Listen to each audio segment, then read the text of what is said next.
Welcome to the Etsy Conversations podcast, featuring inspiring interviews with Etsy shop owners, hosted by Ijama Elazu. Hi, and welcome to this week's episode of the Etsy Conversations podcast. I'm your host, Ijama, and I thank you for joining me for another episode. This week, my guest is Tabitha Carro, and Tabitha runs the Smartphone Marketing School. Now, if you've been listening to the podcast for a while, you know whenever we talk about social media, me and my guests, there's always that one of us always mentions about how it's kind of a struggle. And so if social media is still somewhat of a struggle for you, I think Tabitha is going to help to open up that mystery that social media can be to some of us sometimes.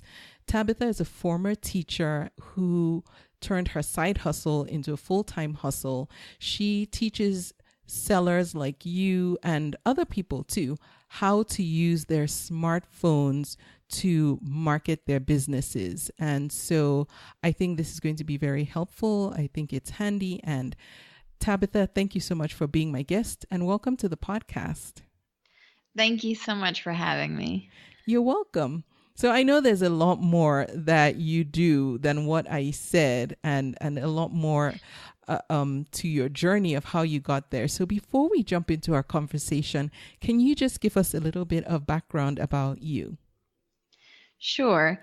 So I originally am a school teacher, and that's what I've studied and have a degree in.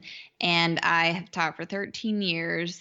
And when I taught, I switched schools. In my second teaching position that I had, I taught immersion students. So I was teaching them math and science, but in the Spanish language.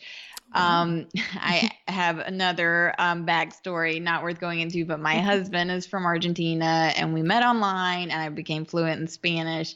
And so that actually was very helpful for me with this new teaching position, but I had no teaching, well, not that I didn't have any, but I didn't have a lot of teaching resources to help enhance my instruction because I'm trying to teach fourth graders math and science, American U.S. standards, but in the Spanish language. So I started to create my own.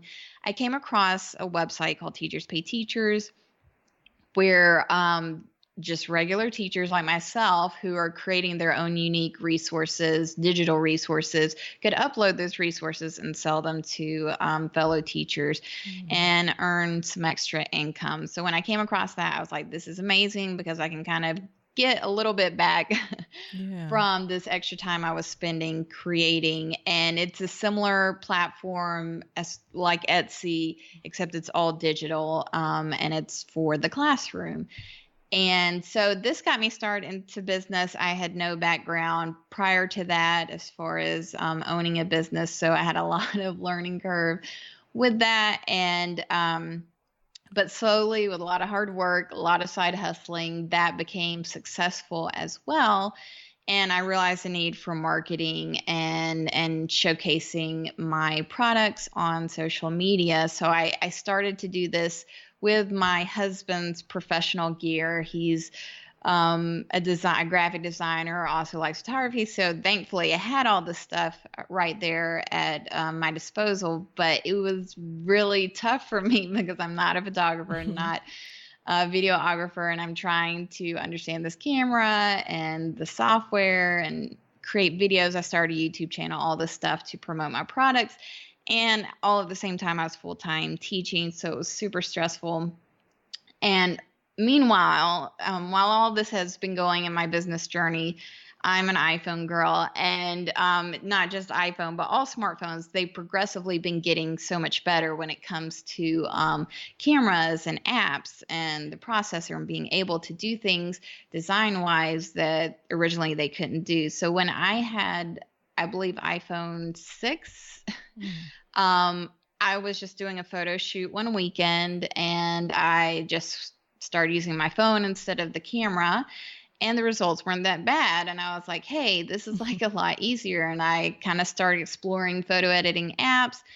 and I would edit right there on my phone, and start posting to the site. And it just opened up this new world for me where visual marketing had been such a chore. But once I started learning how to do it from my phone, not being tech savvy and not having this prior knowledge for design and video and all of this, I still was able to produce what I needed to market my business from my phone. And I wasn't having to always pull out the equipment and go to a laptop. And I was able to do things on the go. For me, that was so important because I was so extremely busy and my schedule was so tight.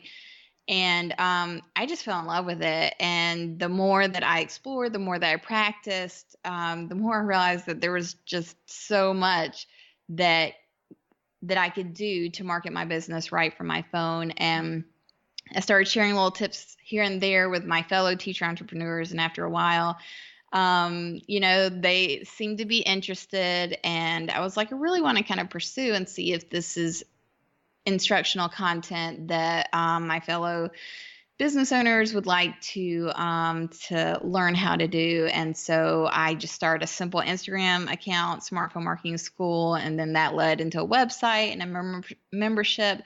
And now it's what I do full time. I have students come in quarterly, and I resigned from teaching last year. For the time being, I could go back, but for now, I'm really enjoying just helping other, mainly women, but there's men too, helping other fellow business owners that are, super crunched for time, and they have families and so many things to do, and just knowing that I can hopefully help them with their marketing efforts and also allow them to save time. They can do these things on the couch while they're snuggling with their child and so forth. And that's kind of what I'm doing right now and what my passion is.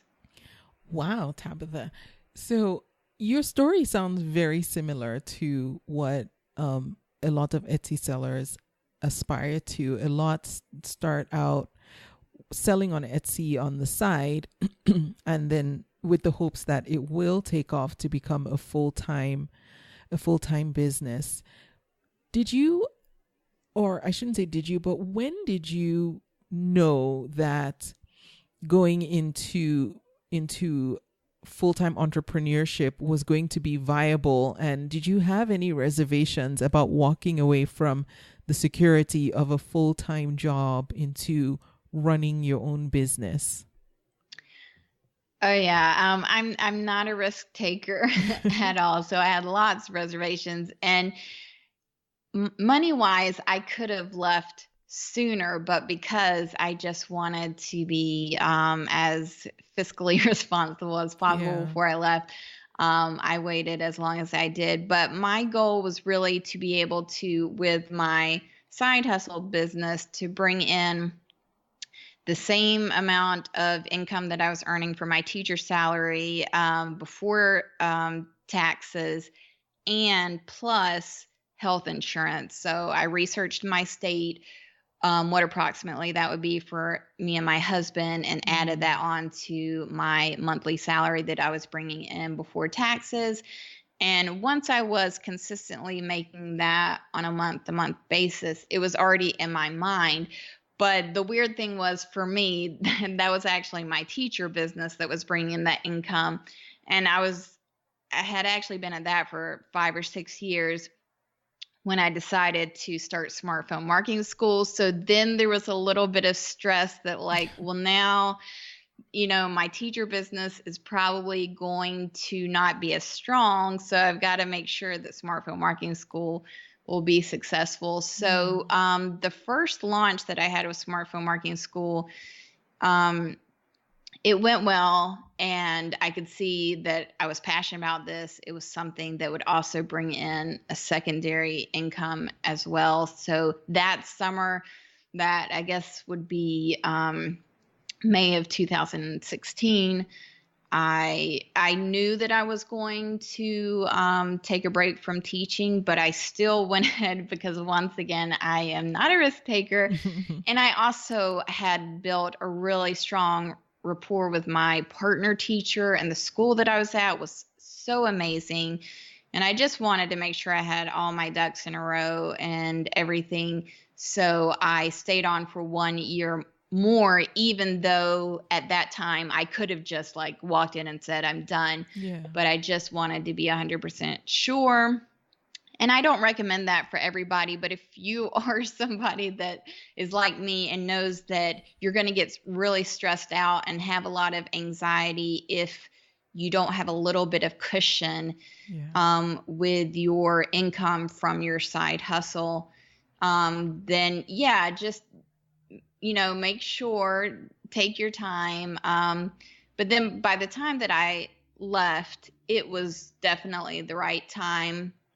Things happened and I was just needing that break and needing a change in direction just for my life and what I was doing every day. And so that was kind of my process for deciding. And then when I finally did stop my full-time job.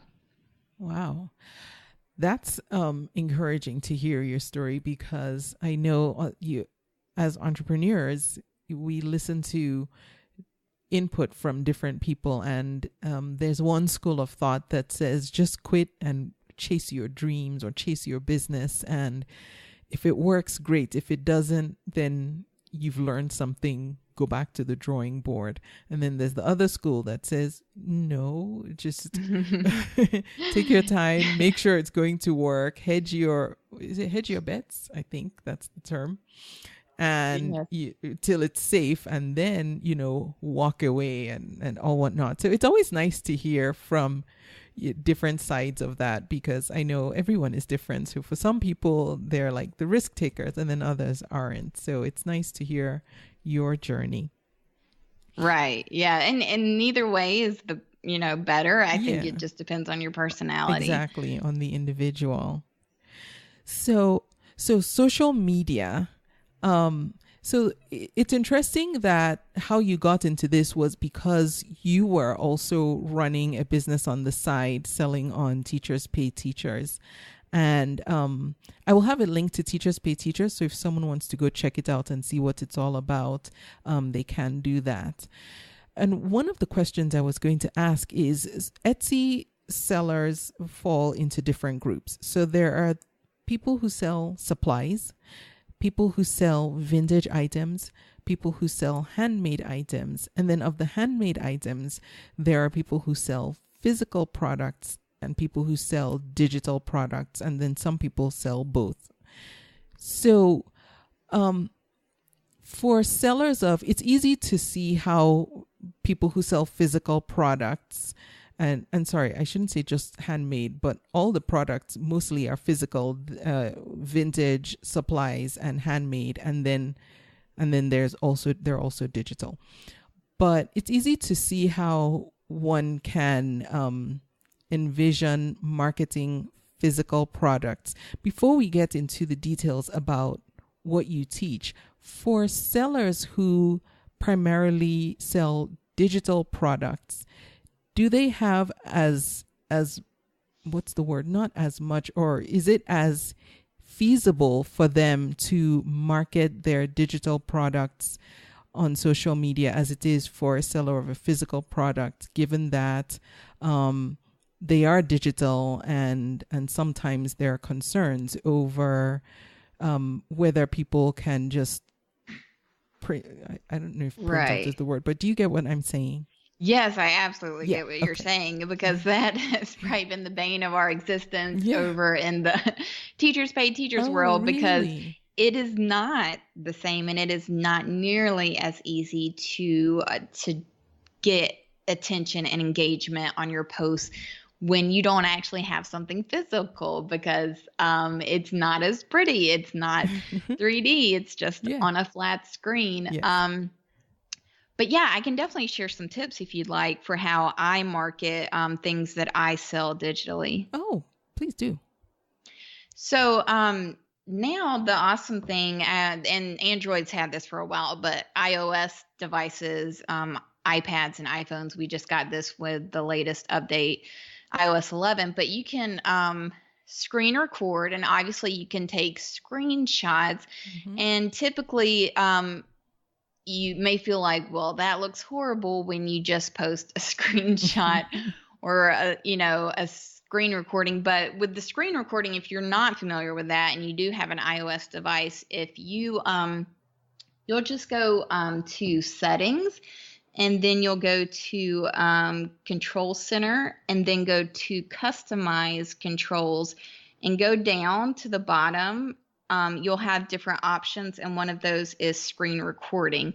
So you want to select that and make sure it's in your control center area. And then when you're ready to screen record, go to your digital product, whether it's clip art or whatever. If you have this on your phone, and obviously what I'm saying, you can also do the same type of method on your laptop, whether you use on my Mac, I use QuickTime Player, but I know that there's different platforms as far as getting footage or images of your digital products on your laptop. But on your phone, you can go to that item wherever you have it hosted, and then you just swipe up, and there's a button there to tap, and you could screen record.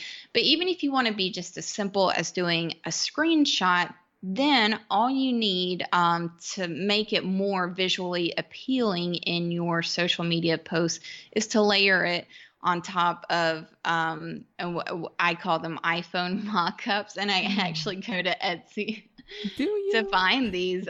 There's some beautiful ones, where it has the flat lay style, and there's a lot of times, if you can find some good ones, they'll have the phone included. But I actually have on my phone, I have a phone, I just found it, Googling, there's a PNG transparent background phone. And then what you can do is use an app like Fonto, the Over app. There's, and they're not coming to my mind, but there's a bunch of apps that allow you to just layer right from your phone. And so what I'll do, for example, Fonto, this is an app that's available for Android and iOS. Okay. I will just open that up, and then I'll tap the camera icon at the bottom. I'll tap photo albums, get that iPhone mock-up image or styled photography image, open that up, and then I would go to, once that's uploaded, then you tap the three lines on the bottom left-hand corner of the screen, tap Add Image, and you can then layer your screenshot and position it onto the iPhone mockup. If this is making sense, I hope it is. And you can layer multiple items. So even if you just have, you can go to pexels.com, and they have free photos, and you find a photo of a desk or something, then you could open that up into the Fonto app. Then you could insert a phone PNG, and then you could also then insert the screenshot. And you can add text with this app as well, so if you wanted to add a title or something for social media. But it's something that I do all the time. And then for screen recordings, if you actually have video footage that you would like to layer in a similar format, it's called Enlight Video Leap, and you can do this with the free version. You just open up the photo, the iPhone styled mock-up photo first, and then you tap Mixer, and it will let you pull in any video and layer that on top of your still photo, and you can pinch and make it smaller. You can tilt it and get it to fit right onto the phone screen, then save it. And it's a really, it's a eye-catching pop-out type of visual that even though it's a digital item or a digital product, you're still combining it with that physical photo with physical items, and it helps make it more real. I hope that made sense. That was a lot of probably too many steps, too many details. Right. But, no. It makes sense. If somebody follows all of those steps, hopefully that'll help. Yeah. And it makes sense in that essentially you're saying that there are ways to create social media posts like you would a mock-up of your digital product, which sellers of digital products are usually familiar with having to create mock-ups so that they can display pictures of their item within Etsy. So it does make sense. I just wasn't sure if it was possible on social media, but it's good to know that it is, because with physical products, it's easy to think, well, you have a picture of the product itself, but then with digital, sometimes you're like, well, how do I represent this without giving it all away in a shot? Yes. Yeah. Yes. And with the screen recording, for example, if you have a product that's like a multiple file product, you can just kind of scroll through it. I've done that if you have like a PDF or something like that, that they can look at it, but you don't want it, like you said, you don't want it to stay still too long where that they could like screenshot it and actually, have free access. And you just scroll through and record it that way, and just gives them a little taste, and hopefully they'll bite. Yeah. Okay. Very good. So now you cover different social media platforms in Smartphone Marketing School. For Etsy sellers, what, if any, platform do you think is best for this type of business, and why that per se? I think for Etsy sellers, whatever is visual, and honestly, a lot has to do with personality and also the type of products that they're selling. Instagram is obviously visual, but there is the issue with Instagram. You have to kind of be willing to it's the whole selfie generation type platform. You kind of have to be willing to kind of not just post a product. You have to be willing to put a caption that says something personal. You'll probably want to put yourself in there as well. So it kind of depends on your personality, but that's so visual. And if you have a physical product, especially, it just goes hand in hand with Instagram. But I know that Pinterest, especially Etsy, is the market is, I don't know statistics, but I'm pretty sure it's strong female market. And so Pinterest is also, has a very strong percentage of female users. Yes. So definitely Pinterest, I think, would also go hand in hand, that you want to consider that platform as well. And then Facebook, it's not fun now for business owners. I mean, they're really shutting us down unless we pay to play. But it's useful when it comes down to Facebook ads, if that's a strategy that you want to try. But obviously there's a learning curve there, and you'd want to do that more for higher priced items. So that actually may not be a good, you want to have a page just regardless, but lately nowadays it's more beneficial just really if you're going to use it for ads. Yeah. But I would say, any of those three or all of those three, but it's really more of a growing, the more you practice with each platform, the better you get. So It may be better just to focus on one that suits your needs and your personality.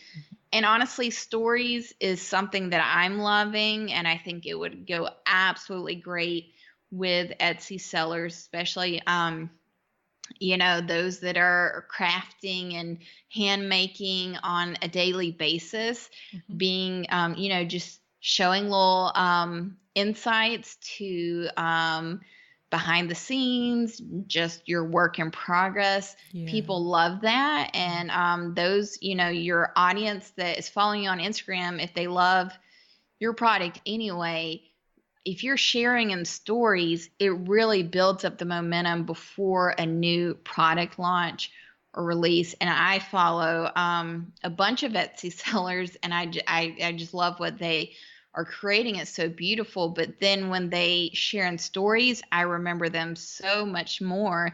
It's informal, it's personal, you can direct message them. So it's really a great way. I personally am using it to make connections with hopefully future customers, or if not, just people that will be fans that will spread the word about your products and your business. And that's available. You know, you have Instagram stories, you have Facebook stories now. Yeah. And then Snapchat as well. If you're already on there, I wouldn't personally encourage people to go to Snapchat nowadays if you're not already on there. Really? But you definitely can use Instagram and Facebook stories. Okay.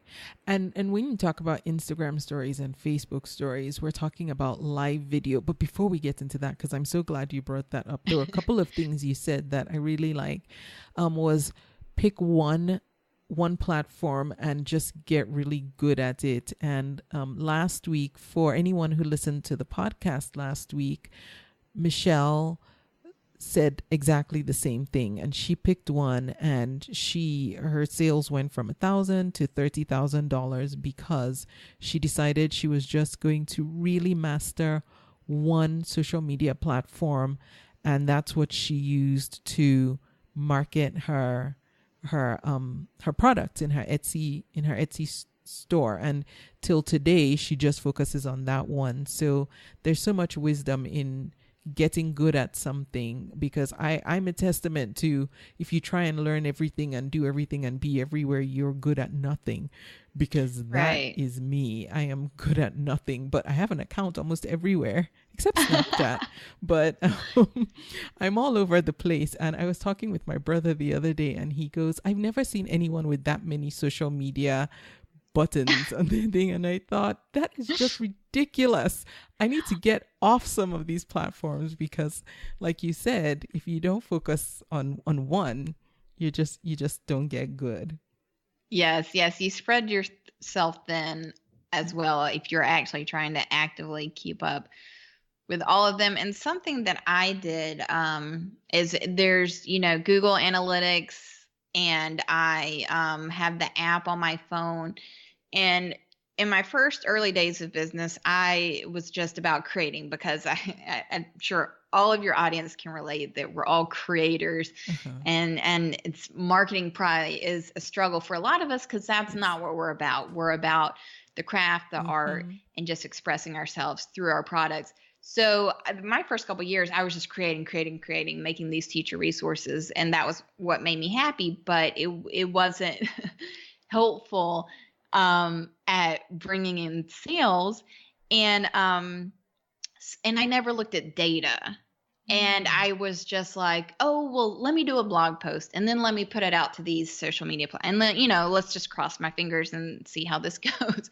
And I was not looking at data. I just hate data. I mean, I hate numbers and looking at all that. But having the Google Analytics app on my phone, even the past couple months, I've been looking, and it's just amazing how much my blog is giving me so much more organic traffic just through organic search than social media. And I've had to take a step back and definitely be like, you need to make sure you're blogging. I love social media. I love being on there. But when I compare, and I think it's good thing. Don't stress yourself out, but definitely try to look at your data and see what results are you getting from which platforms, and maybe go use that to decide where you focus your attention. Because for me, it was like a wake-up call when I saw how much time I was devoting to, different platforms, especially Instagram, and then seeing my return on investment was so small compared to one blog post, which is not as fun. But just, sometimes you got to stop yourself, stop your creative engine for a second, and really take the time to look and assess your marketing efforts and decide where you should be focusing next. I didn't even know that Google Analytics had an app. Yes, thankfully my husband let me know that. Oh, wow. And it's awesome. I mean, you can go in there and see, it will compare, this week's traffic to last week's, or you can do custom, or this month to last month. And then you can go in and what you can see, which, they'll show you organic traffic, then like direct referral traffic. And then you have your social media tab. And when you go there, it will break down everywhere that traffic has gone to your website or whatever, where it has come from. And that's where I was able to really kind of get an eye opener as to what was happening with my marketing. That's really good to know, because up until now, I just log in and then, I think, okay, I have to sit down at the computer and log into Google Analytics to see what's going on, with the website. Right. And just knowing there's an app is... Yeah, it's so easy. Yeah. Like sometimes I get addicted to it, but like every couple of days, I just like open the app, and that's the only way I check now. I know I actually don't, I'm not well trained with Google Analytics, but with the app, at least I have kind of an idea of where I'm at. Yeah, that's good. And I like that you mentioned looking at data. And for anyone who hasn't listened to episode 201, where I talked with Leslie Hayes, we went into a lot of detail. She's a Google Analytics for Etsy shop expert. And she's all about looking at your data and then making smart decisions based on what the analytics tells you. So that's great. Now, the other thing that you mentioned was Instagram stories and Facebook stories, which in my head immediately shouts live video. And so I can't speak for anyone else listening, but I'm guessing that a majority of people have some trepidation about doing live video, but I also am aware that that's the way things are going now in order to stand out and really engage with your audience. Speaking of Instagram stories, one of the very first people whose Instagram story I watched before I even knew what they were was Julie, and she runs the Etsy shop Tokyo Blossom. And she did this story where she just showed herself doing exactly what you advise, what you just said. She showed herself, well, it wasn't even herself per se, it was her hands making a tassel. And it was so intriguing because you see them for sale in her shop, but you don't know how it comes about. And then she just showed herself making it. It wasn't super long. We were able to, leave comments as she was doing things, and she was talking. So she was responding to comments that were coming in. And I just thought it was so fantastic. And for Etsy sellers, I think that's just a great way to connect with your market and your followers and your customer base. So can we talk a bit about that? How best do you think Etsy sellers can jump in there and really take the most advantage of live videos on any platform? Right. Well, so with stories, you mentioned video, but you can actually, you can just take photos as well. Anything on your camera roll is game too. So obviously just like jump in and just don't be afraid to post one or two. You'll get more and more comfortable as you do it. Mm-hmm. And honestly, if visual marketing, taking the photos and doing video and design, if these are all things you feel like you struggle with, mm-hmm. Stories is an amazing place to develop those skills. It really is, because it's just harmless. If you post something that doesn't look that great in stories, it's okay, because it's informal, and you can, after 24 hours, it's gone. Mm-hmm. So it's just a wonderful place to hone your photography skills and design, because even with the tools that are in there with the text or the doodle feature, placing things around, you have stickers, GIF stickers now. I mean, there's so much that if you will just spend a little bit of time every day in stories, you'll be amazed at how your skills start to get better. And you do not have to put yourself on the camera at all. I mean, Really? The thing about stories, why, and another tip is just to watch stories. You know, your fellow Etsy seller friends or Etsy sellers that you love what they do and admire, if they're doing stories, make sure that you're following them. And, you know, when you get a chance, watch their stories, and just people in general that you find interesting and intriguing that are doing stories, watch those, because you get so much inspiration for how you can share. And today I was watching one girl, and I think her account is called Fairy Tassel or something. I can't remember. And she was actually just showing went to the nail salon and was getting her nails done with these rainbow colors, and it was really cool. And she kind of just snapshot the process, but she didn't show the final product. And then she actually screenshot her Instagram feed. And if you follow stories, you probably know this is a tactic that people use. But then she said, if you want to see the final product, go see my latest post in my Instagram feed. And she kind of like scribbled over that image. So she totally had me intrigued. And I think that'd be a wonderful strategy for if you're working on a product, show that process and then save the final product for your Instagram feed and use stories to drive traffic to your Instagram post, because we all know how hard it is nowadays to get that engagement. But that was just a cool little thing that I saw today. That was just one little thing, and people are doing so many creative things. And just take notes, screenshot when you see something you like. And I have like an album where I save like really cool ideas. I'll even screen record. As of right now, people don't know when you do that, except for Snapchat, they do know. But on Facebook and Instagram stories, you know, just screenshot that. And I'm not saying to copy anybody, but it's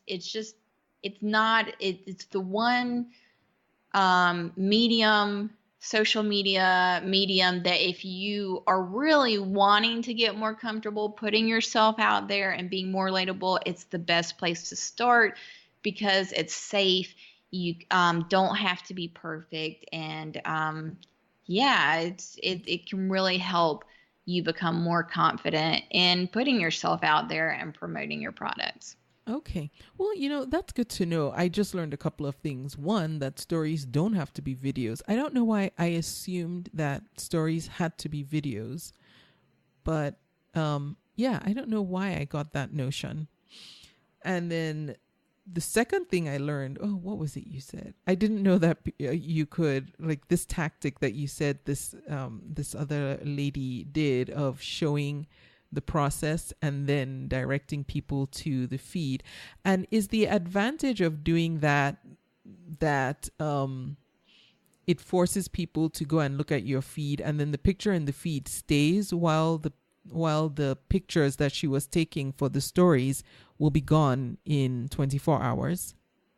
Right. So when you work really hard on a post, you know, and you put that in your Instagram feed, then I think it's a cool way to use stories to get your story followers to your that Instagram post. And yes, those stories, they go after they are erased after 24 hours, unless in Instagram they now have a thing called highlights. And if you've seen this, when you go to somebody's bio, if they have saved stories to their highlights, they're like different circles, and there's a title underneath.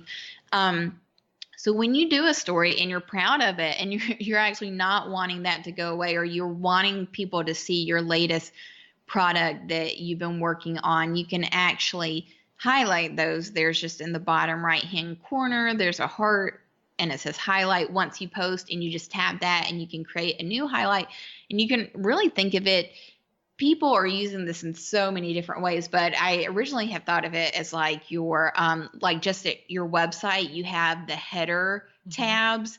This is like your header tabs for your Instagram as well. So people will do about me. You can do latest info, products, fun. You know, I even have one that's just dedicated to my dog.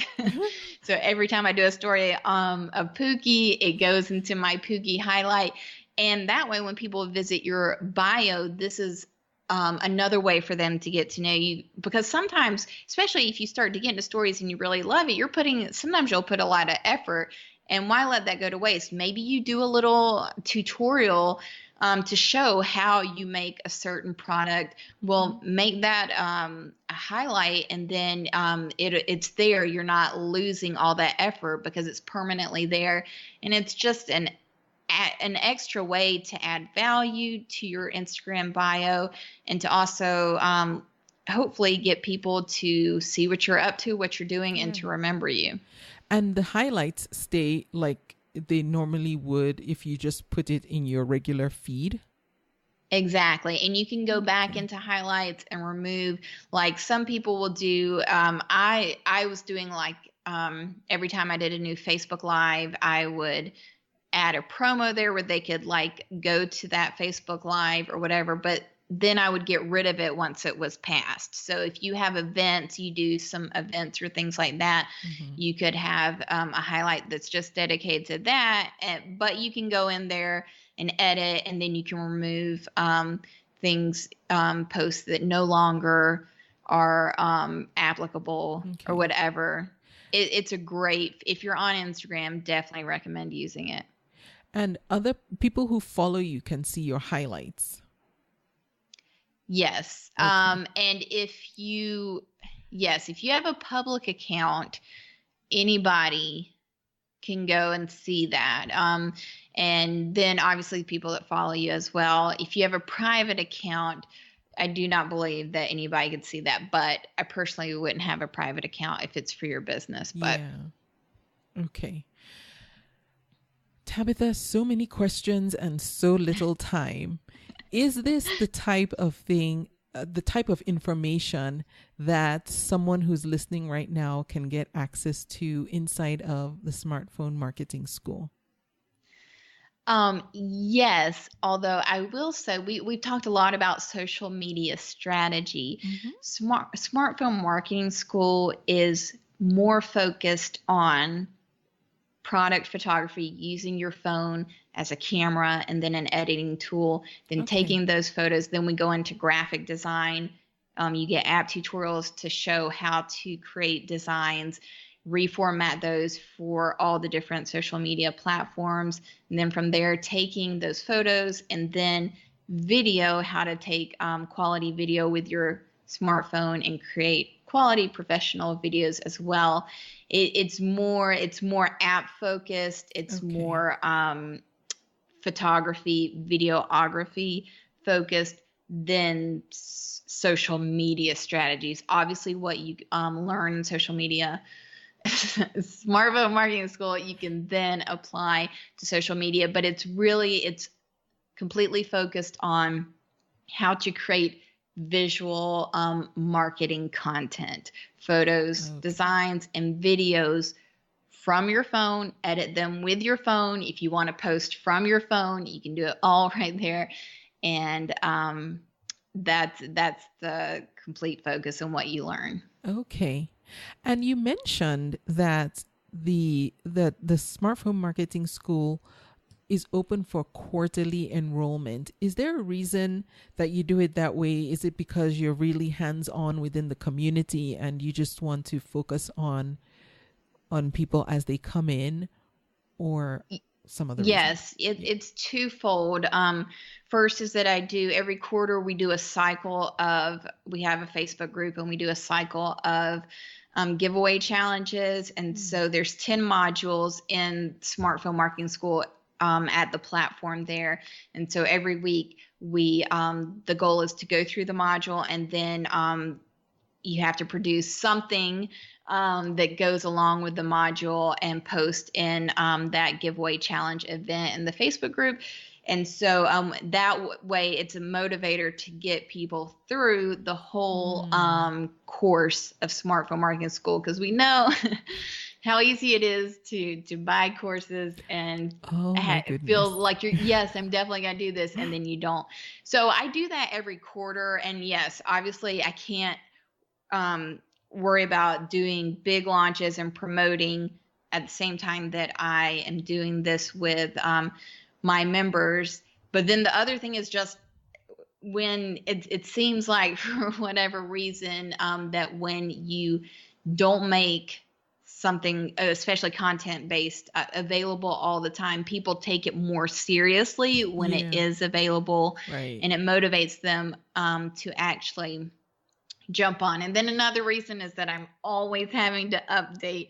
I chose a bad, I didn't, but I chose a bad type of content to deliver with apps, because like every other day the apps change. So like Yes. I'm always having to update the video tutorials, but that's okay. That's part of the job description. So another thing is like, I kind of like that once every quarter, I know I need to go through, freshen things up, make sure it's updated. Yeah. And it's a lifetime membership as well. So once people are in, like sometimes they get in, but they're not ready yet to do the challenges, but they want to have that content accessible. Then they go ahead and become a member. And then the next quarter, you know, let's say they weren't ready to do winter, but now they're ready for spring, which is coming up soon. Then they can jump into the challenges. And because it's such an evolving craft, Mm-hmm. if I can call it that, a digital medium craft, Yeah. it's just constantly changing. So I didn't want this to be something where, yeah, it's an 8-week program and then you're out, because it's actually going to keep evolving. And I want, once a member, always a member. I want you to stay up to date with the latest and best when it comes to using your phone and the apps that you can use to produce quality visual content. I like the fact that you go through each module with each new crop of members, because like you said, it's so, I have a folder of courses I have bought, and with every good intention, and thought, oh, this is something I really want to learn. I'm going to do this. I'm going to get through this. And I just don't. Or I'll start and then I'll reach the second module and then I get distracted, or it doesn't engage me long enough to go all the way through. And so just knowing that there's going to be one, not just a community, but you there going through every module, that level and that type of accountability, I think makes a big difference in not just for you, but for your students getting the most out of this product that you've put all that time and effort into keeping updated and into putting together. Yes, and I'll add to that. If there's any teachers out there, I know that you can relate.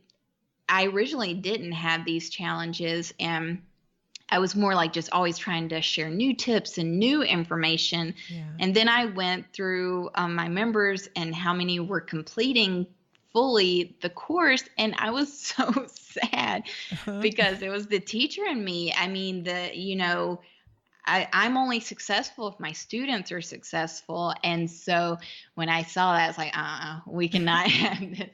So I started the giveaway challenges, and that's done really well. And those who complete all the 10 challenges actually go to what I call, we call it the SPMS Advanced Marketing Group, and SPMS stands for Smartphone Marketing School. So we have like a kind of a tight-knit small Facebook group for those who make it all the way through, where I actually do go into social media, not just social media, but all different types of marketing strategies. Lately, I've been just kind of sharing what I'm doing with messenger bots. And then I also have a guide where we go into if you're launching a product or a course, I just share all my tips and my whole process that I did for starting Smartphone Marketing School. So that's kind of a smaller group, and that's like the prize, and that's been a big motivator. And I think it's worked well at getting people, because I'll be the first to say it's just hard to take in content like. We're so ADD now, and it's like we have such good intentions, and it's just hard. Like, you need that motivation. Just because we're adults now doesn't mean we don't need prizes and rewards, so that's totally what I try to apply to my students. Yes, absolutely. And I'll admit, I like hand holding. I like, for me, I was actually telling someone this the other, like 2 days ago, is that one thing I've realized about myself is I love the hand holding aspect of taking courses or belonging to, like if I belong to a membership site, I want as much hand holding as I can get because that keeps me accountable. And if I'm left to my own devices, I know I'm not going to do it. And in a way, I feel like, why should I need someone to hold my hand and make sure I go through something? But I don't know. I guess maybe with just so much information coming at me, it helps to have someone who's there to keep me on track. And I don't know if that will work for others. That's why we have coaches. That's why we have teachers. I mean, it's why we have accountability partners just in general. It's just that when you have a human that you know is checking in on you, that's probably the biggest motivator of all. Yes, exactly. So now within SPMS, Smartphone Marketing School, there are 10 modules. And so I see you have a module on product photography, which I know will be something that Etsy sellers are particularly interested in.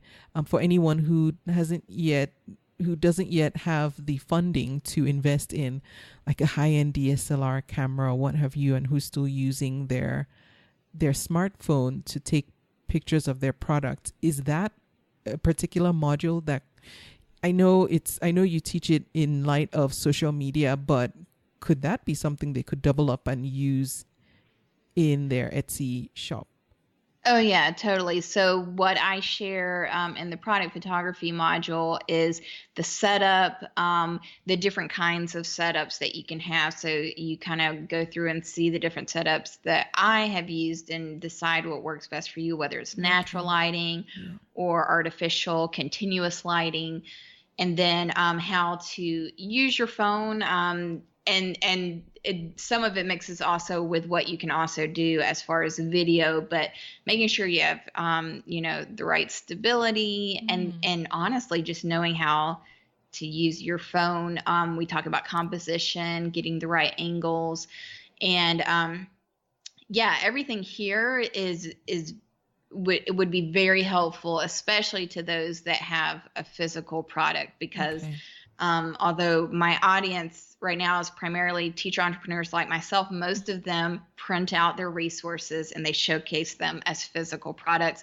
So that's what that's all about. And then the next module right after that is photo editing. So I definitely, when it comes to, if you're doing stories, take that photo, post it. It doesn't matter. They have filters in there. You can swipe, make it look great. But when it comes to something that's really important, whether it's your Etsy shop listing or your or social media permanent post, I always recommend running those photos through an editing app. It's just amazing the difference that you can achieve just through a simple tap, a few buttons, and getting more clarity and more pop to your photos. So the photo editing chapter is all about that, how to crop, how to get different types of effects on your photos, how to blur the background, because obviously that's not as easy if we're using a digital camera device like smartphones, but you can totally get that effect.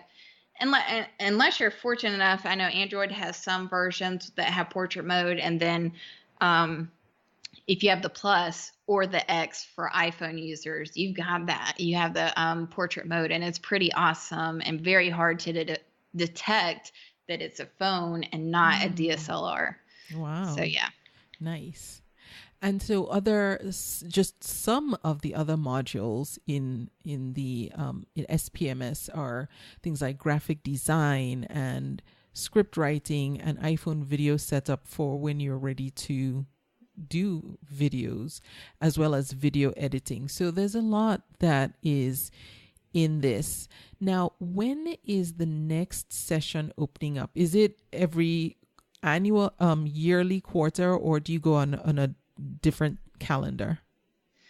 It's every quarter. So I'm not sure when this podcast episode will be live, but March 10th through the 25th is my next opening. So it's usually 2 weeks. And so that's for spring enrollment. And then I'll have summer, fall, and winter. And so far I don't have like specific spring dates or specific summer dates. It kind of just all depends on how the calendar falls and how the last group, like sometimes things come up and we have a delay or whatever. And then Christmas holidays is kind of a loss.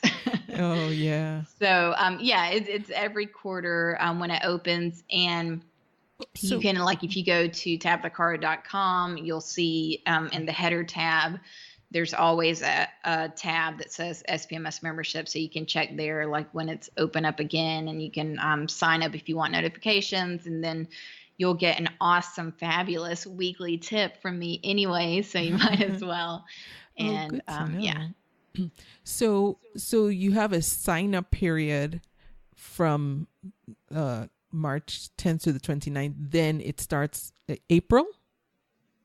Is that how it goes? Yeah, it's like March 10th through the 25th. And then the very next, it's actually every Monday is our challenges. So that next Monday on the 26th is when our first challenge starts, and they're weekly. So that takes 10 weeks. And then I have like 2 weeks to play with where I prep for the next enrollment. Okay. Well, that is just perfect because this is going live on March 7th. Which means in 3 days, enrollment will be open. Wait, is that right? 3 days? The 10th? Yes. Okay. Okay. Yeah. So in 3 days, enrollment will be open, and it will be open for about 15 days. So till the 25th, so that by the 26th, if you want to join this next quarter, then there you go. So that's good to know. Now, if you're really anxious to get started, Tabitha does have a free course that is always open and available. It's your couch hustling course. Yes, it's called the Couch Hustler course. Yeah. And it kind of goes over the basics of what you need on your phone to start using it, because there's issues like storage and your transfer method to getting things to your desktop. That's good to know. And then it will you get like a photo tutorial, a photo editing tutorial, and one for a quick Insta video and a design app tutorial, all in there. It's really quick, probably take you 25 minutes, and to go through the whole course. It's a lot of fun. I've gotten a lot of positive feedback on it. Did you say 25 minutes and that will take you through the whole course? I believe so. I mean, I need to go back and check how long, but yeah, because it's just a quick, I'm very, so since I taught kindergartners for 6 years, I really keep things quick. So, of course, this is the free course. The actual Smartphone Marketing School is a ton of content, but none of it is like long-winded, because I personally can't. If I can't sit through that, why would I expect members to do that? So I keep things between 5 to 10 minutes each tutorial. Usually lasts, sometimes shorter. It's just enough for you to get a thorough understanding of how to create whatever the tutorial's about, and then you can go implement it. So yeah, I'm not sure how long the Couch Hustler course. I do believe it's like 25 minutes, but it's just quick, and then you'll come away with a couple of new apps and new quick ways to create visuals for your business. Oh, very good. So so if you want to get a feel for what it's like to work with Tabitha and what her taking her courses are like, that would be a good introduction. I will link to the Couch Hustler course, so you can go over and sign up, and then see if you think it's a fit for you. I love that it's so quick, because I think one of the things that helps with just keeping people's attention is having quick wins where you can tell someone how to do something, they can do it right away, see a result, and feel like something has been accomplished. Yes, I totally agree. I think it's easy to try to get more intensive, more complicated, but Yeah. then sometimes that's not the right approach at all. Yeah. And like we talked about, in this day and age, quick, short, let me get something out of this and feel like my time was well spent and then move Yes. on. So Tabitha, what, based on what you know and all the experience you've had and having been, oh, that's incorrect English. Having had, I don't even know how I was trying to construct my sentence, but having done this, especially since I'm talking to a teacher. Well, I was about to say, though, I mean, I'm Southern, so I know wrong things come out all the time. Don't worry. Yeah. So having done this for the amount of time you had, are there maybe two, perhaps three apps that you would recommend that are good ones for someone who's listening now to just download and start playing with, to get familiar with maybe editing pictures for social media or posting to social media, just whatever you think would be helpful? Absolutely. First, I always share Google Photos app, the Google Photos app. If you don't have this, it is awesome. If you already have a Google account, a Gmail address, then you're good. You put that in, and they give you free, unlimited video and photo storage. So it's just so important and helpful to make sure you don't lose photos, you know, that they're being backed up, and then you can access them on your desktop as well. So definitely Google Photos. Then when we talk about... Did you say free video storage too? Yes. Whoa. That's why I really don't mess around with any other storage platforms, because it's free video. Now it's up to 1080 HD, but I mean, I personally don't need 4K video. So yeah.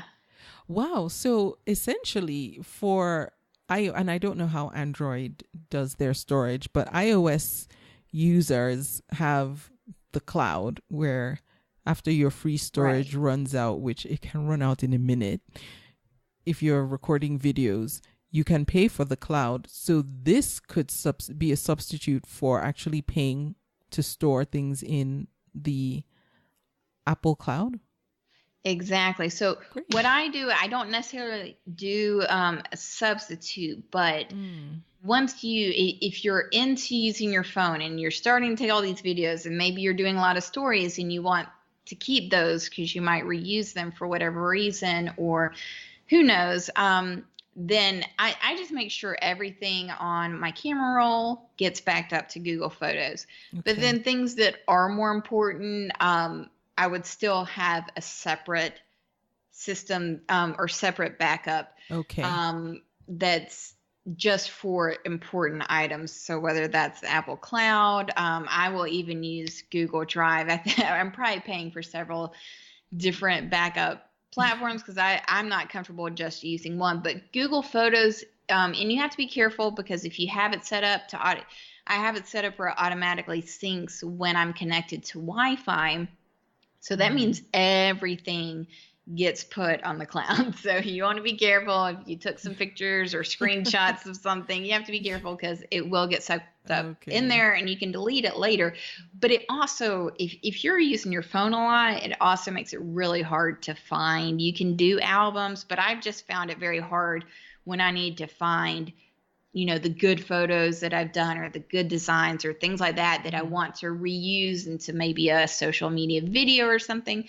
It's not that user friendly. So I still encourage people to have another separate system, at least for the special, whether if you have YouTube videos or things like that are, you put a lot of work into, that are saved there and they're easier to access. They're not all mixed in with, you know, just the crazy things that we take photos of on a daily basis.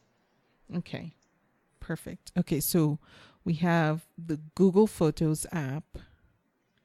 Yes. And then for photo editing, if you're a photography novice, or even if you're not, I always recommend a color story for photo editing, because you can get by so often with just using their filters. Like, you don't even have to get into photo editing tools or enhancing tools. You can just use their filters usually, because they're amazing. And they do try to sell you a lot of filter packs, but the free essential pack, it has like one that's called Pop and another one that's called Bright, and it's like really great for product photos, for brightening them up, giving them that white Etsy feel that we want to our product photos. So definitely recommend that. And you can get away with just the free version. I have bought some of the filter packs, but you don't have to. Oh, and you said it's called A Color Story? A Color Story. Oh. And recently, I haven't even put this to use, but I just noticed as I'm looking at it, they have also allowed you to plan your Instagram feed. So if you don't already have an app like that that lets you kind of go ahead and upload photos and arrange them and see how they look aesthetically, that's built into this app, where you can connect your Instagram and just kind of play around with the overall visual aesthetics of your Instagram feed. Oh, cool. Okay. And are these, well, I know Google will definitely be available for Android.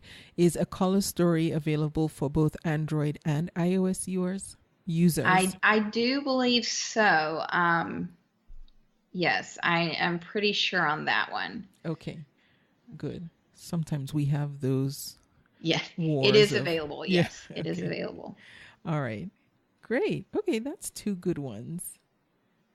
And I will link to both of these. So if anyone wants to check them out, it's probably easier to just go to your App Store or Google Play Store and look them up. But I will link to them as well. So if you're on the site and you want to check them out, you can do that.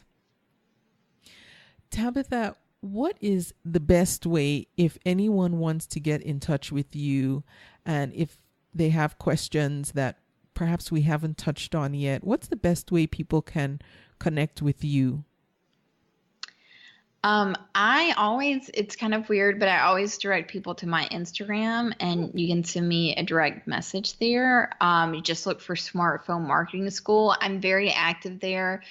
You can always email me, which is Tabitha, Tabitha, at smartphonemarketingschool.com, but I'll be much slower than I am on social media, because I'm kind of an addict. So you can always, and you can also see what I'm doing in my Instagram as well. And please feel free to DM me any questions that you have. Okay, great. I will link to Tabitha's Instagram account, and I'll also put her email in there, but Instagram is probably best. And also to the SPMS membership, so you can get more information about it and sign up on the waiting list if you're interested, as well as the free course Couch Hustler. Why do I always say that incorrectly? Couch Hustler. Yeah. Couch Hustler. So if you just want to get a taste of what you will get inside the SPMS membership, you can do that. I just love that it's 25 minutes because, again, it's just a quick way to get a feel and get around. And I was going to say something else. Oh, yes, this is kind of an off-topic question, but how long did it take you to get to 10,000 followers on Instagram? That took me, I guess, 2 years. Okay. 2 years. I believe I started that in November 2015. And it was probably, it was around November of this past year. And honestly, things are getting so difficult. Well, and it could be my strategy as well, but once I hit it, it's been very hard to move past it. Because they're cracking down on our engagement, especially businesses. But it also, I think, is very helpful. If you have a physical product, it's going to do a lot better, I think, on Instagram than somebody like me, where it's, it's more digital, but yeah. Yeah. And I have heard that, Instagram has changed their algorithm, just algorithms everywhere, and everybody is changing them. But, right. Which is why I'll just put in one more time that Stories does not have an algorithm. Knock on wood. As soon as I say that, it will. It'll change, Jerry. Yeah, it'll change. And except that if people watch your story like all the way through, it will pop up next time you post in your stories. It will pop up for them as one of the first circles. You'll start to get ahead, especially if they're following, like me, I'm following like 1,400 people. So the ones that I really enjoy, Instagram will read that and they will put them at the forefront. So apart from that, I mean, that's why right now, if you're struggling and you're frustrated with the algorithms, try stories. Use that to your advantage while it's still organic and free. Yeah. Yeah. Oh, very good to know. I was not aware of that. But now it makes sense why I see certain things over and over in the circles on top of my feed. I'm like, why? But that explains it. Because you were probably being nosy and you... Yes, that's exactly it. Tabitha, thank you so much for talking with me. I really enjoyed learning more about just your background and what you're doing and how you can help sellers in the Etsy community to just master social media a little bit better and get better at it. Thank you so much for having me. You're welcome. And I thank you for listening to the podcast. I will be back next week. Thank you for listening. You can subscribe to the podcast in iTunes, and while you're there, please leave a review too. Visit convome.com to leave a comment or feedback on this episode.